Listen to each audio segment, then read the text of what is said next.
Over the past week, I've returned to Soulframe, which is currently in its 15th prelude, and when I had last played the game a year ago, I saw Soulframe as Warframe with a medieval open world setting.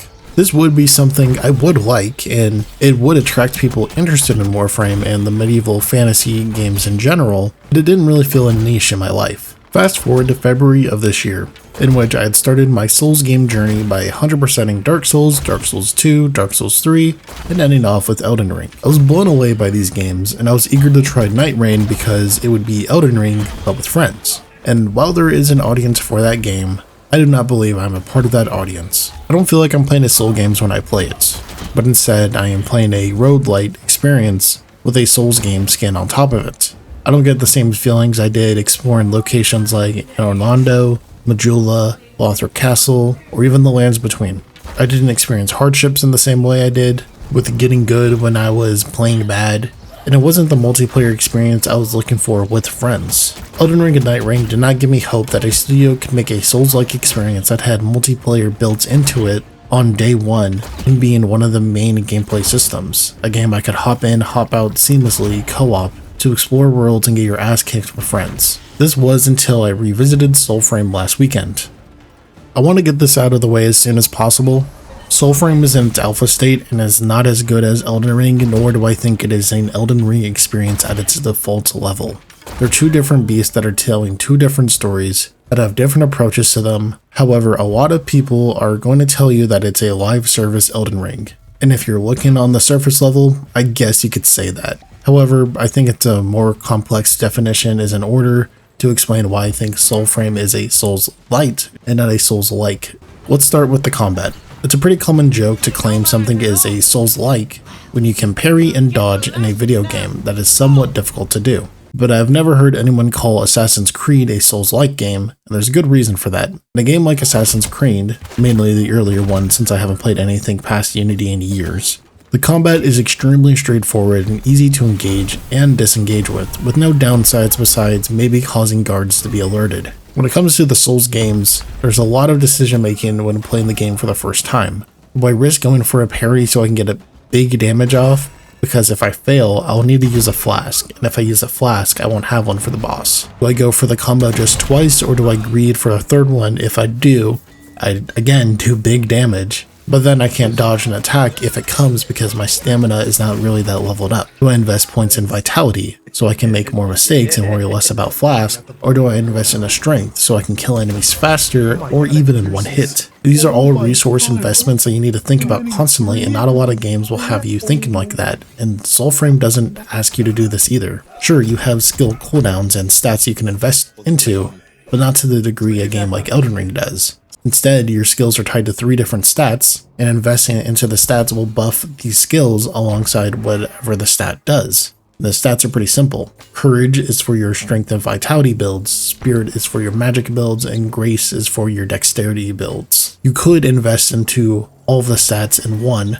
and play the game perfectly fine, but most people are going to have a weapon or skill they prefer, so investing into the stat associated with that item will be your best bet. All packs, the class system of Soulframe, have 3 skills that scale with one of the virtues, the stats of Soulframe. So you and I could both be playing the same pact, more as hand, think something like the Soul Cinder from Dark Souls 3. Depending on the stats we invest into our builds, it'll look different, kind of like how the Soul Cinder boss will swap between different loadouts while still being the same character. While Soulframe is pretty similar in that regard, alongside setting, that is where most of the similarities end on the most part. In terms of gameplay and quests, Soulframe helps you out a lot more than what typically Souls games do, and your general understanding of what is going on is much easier to grasp. One of the first NPCs that you meet's entire role in the game is putting quests in your journal that help you learn the mechanics of the game through narrative story beats, which also unlock new features for you or even enhances on the features you've already learned. Now that I've explained why I don't think Soulframe is a live service Elden Ring, I do want to talk about why I'm really getting into this experience. Soulframe, as of Preludes 15, has become an actual looter in which a rarity rarity system. I don't know if it is 5 different tiers of rarity or if it's 6. I believe it's 5, but I could be wrong.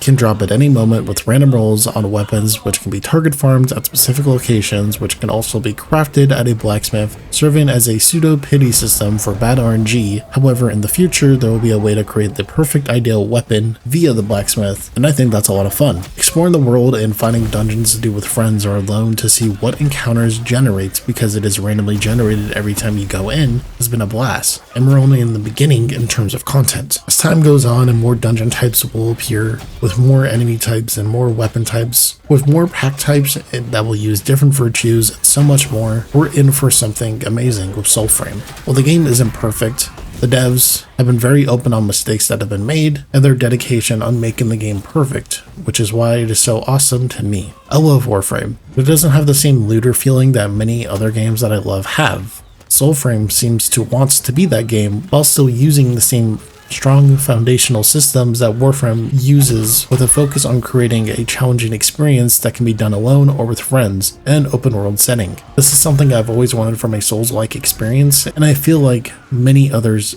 would like this as well. If this sounds interesting to you, starting today to July 24th, 2026, I will be streaming Soulframe on Twitch, in which you can get a code to play Soulframe on PC if you watch my stream for just 30 minutes. In the future, I'll more than likely be buying a Founders Pack to the game, which will give me more giveaway codes, so I'll probably be giving those away as time goes on. Giveaways will most likely be done via my Discord, which you can find in the description below, alongside my Twitch. In the future, you could also expect me to start creating content for Soulframe in general. I find the game to be very fun, and I really like the direction that it's going in. But when I hopped in after a year of not playing, I was extremely lost. If you tune into my live streams, I will be playing on a new account to see if there are tutorial systems for the things that I was lost on. And if the tutorials are not there, I will be making the videos myself, so the new player experience can be a bit easier until the devs add it into the game, if they ever do. I hope you've all enjoyed watching this video,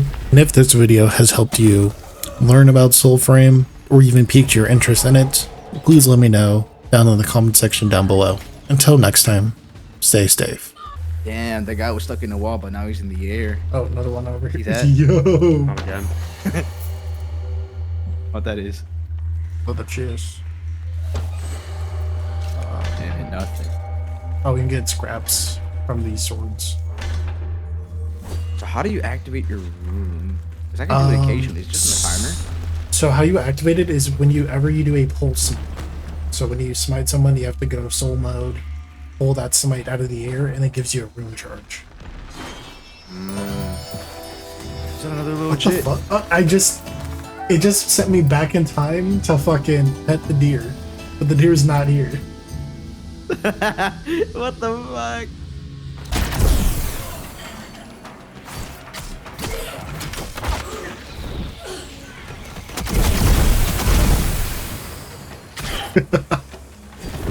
Jesus. The stun is crazy.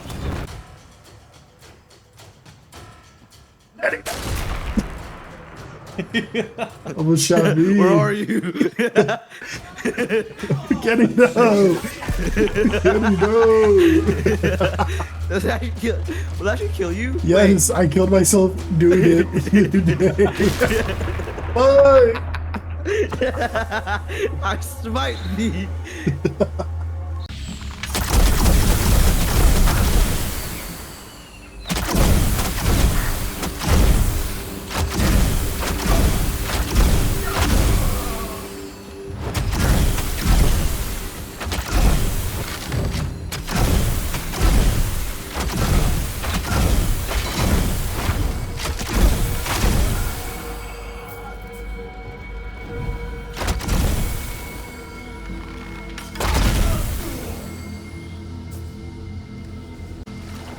Gotta swim out there.